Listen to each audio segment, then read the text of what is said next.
We start in Dubai, where negotiators at the COP28 climate summit have gone into overdrive, trying to avert failure. Some countries, including Germany, the US and the UK, are refusing to sign up to the latest draft deal, where a reference to phasing out fossil fuels was taken out.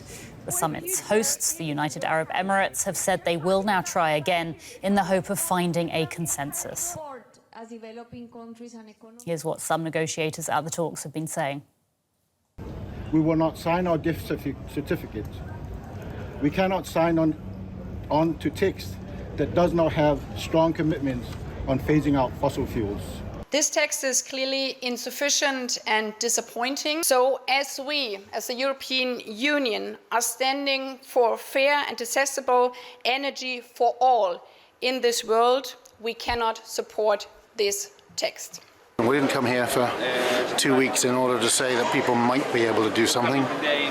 We need to do something. The whole point of the global stocktake was to look in the mirror. Well, the mirror tells us we need to act, and that's what we're here collectively to do. And if we don't, we have our political arguments and emphases, but the science is unpitying, and we need to act. A short while ago, the COP28 Director General, Majid al-Suwaidi, responded to the criticism, holding out hope that the language around a fossil fuel phase-out may end up in the final text.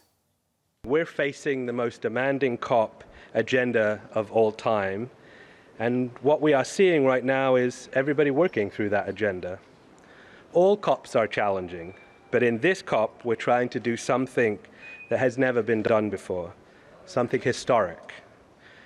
We are trying to agree a comprehensive plan to close the gaps between where the world is and where it needs to be to keep 1.5 degrees within reach. That is our North Star. That has been our North Star all along. Part of this is to include language on fossil fuels in the text. If we can, that would be historic. So despite fears of failure, the COP28 Director General says he's still hoping to seal a historic deal, but that would require an almost equally historic compromise. I asked DW's climate reporter Tim Shannonberg what that might look like.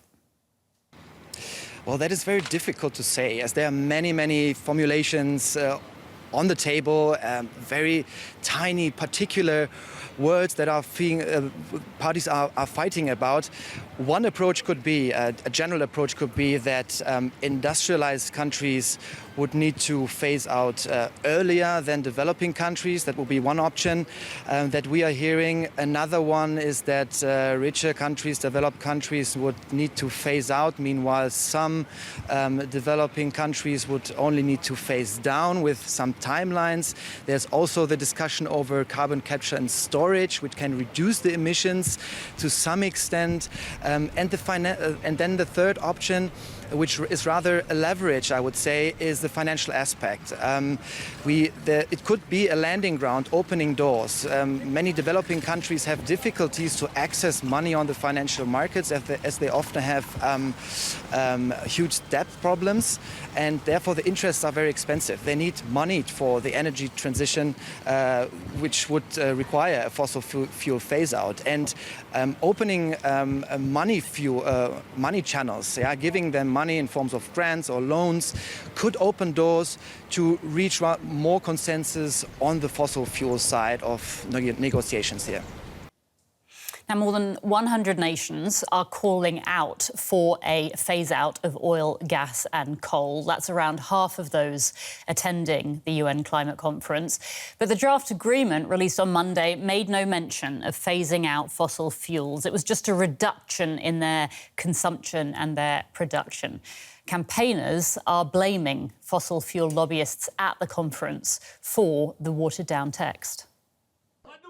Phase out. When do we want it? Now. A call for an end to burning fossil fuels for energy, the hot topic at this year's climate summit in Dubai. The only acceptable possibility, given the reality of global warming, is a rapid phase-out. A sentiment echoed by more than 100 countries, including small island nations. But it's a deal that could be scuppered, undermined at least in part, experts say, by the fossil fuel lobby. We see the effects of it is happening, and the fact that these negotiations are lagging is a result of that. More than 2,400 fossil fuel representatives are accredited for the Dubai talks, a record number according to campaigners who say they are active through sponsorship, contact to high-level individuals, and also part of some country delegations. I do think it makes a difference. I mean, we've seen indeed that there were proof that some countries were using the forum here to make some deals and to gain access to high-level decision makers. Countries reliant on fossil fuels for their economy have also lobbied for a full phase-out of oil, coal and gas to be rejected from a final COP declaration. COP28 President Sultan Al Jaber, also head of the United Arab Emirates state oil company ADNOC, said it was vital fossil fuel companies be included in the talks. The UAE was later accused of planning oil deals at the summit.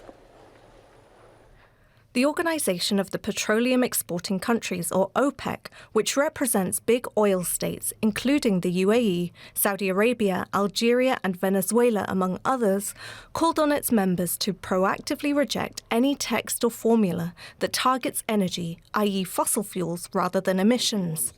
There is no single solution or path to achieve a sustainable energy future.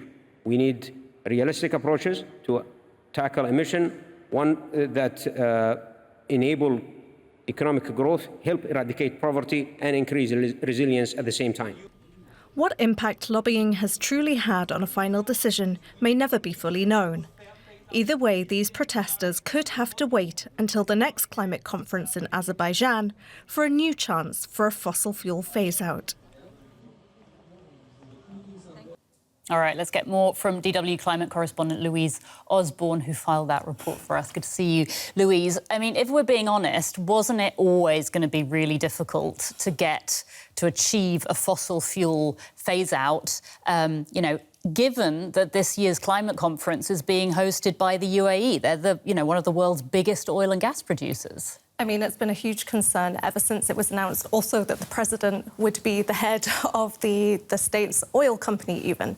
There have been fossil fuel has been on the agenda more in this COP than ever before, not only in terms of a phase out or a phase down, but also, in terms of the interests that have been put forward from the fossil fuel lobbyists themselves. And we see that there are companies who are definitely there and involved, oil companies like BP, Eni and Total that are actually... the giants. Exactly, the real giants, who are also on the delegations of some of these countries. But the problem is that, we have a lot of countries that are taking part that are big oil states. And most oil exploration, anyway, is done by states. So they really have the power to block what is happening and to stop a deal being made, really. OK. Now, some of the countries who have blocked this idea of phasing out fossil fuels are themselves extremely vulnerable to global warming. Can you help us understand why, countries like that would fight a move that scientists are essentially saying is a way of saving them in the future? I mean, I think when we think of petrostates, we're always thinking of the big players like Saudi Arabia and the United Arab Emirates, which are obviously, they have a lot of money and they're quite developed actually. But there are countries as well that are really heavily dependent on oil. So I'm thinking like Nigeria, Chad, Congo, for example, some of these African states that need the money to develop. And without that money, they don't know how to move forward with that. And one of the big problems is making sure that, if there is a phase-out, it's going to be equitable so that they are able to move forward without losing, some of the progress in their development. And they have been calling for, the industrialized countries to offer up funding and financing to help them reduce their carbon emissions. And that funding hasn't been forthcoming or not enough funding anyway. So that is one of the big issues with regards to, having a phase out in this deal. How can those developing countries that are reliant on fossil fuels still move forwards?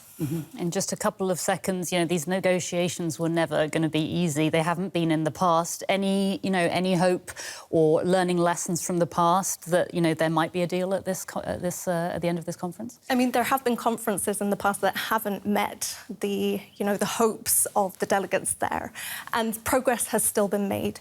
There are always going to be difficulties when you get 197 countries coming together trying to make a deal. If we don't get a phase out this time, it doesn't mean that it isn't on the table for a future COP conference. Got to stay positive. Louise Osborne, thank you so much.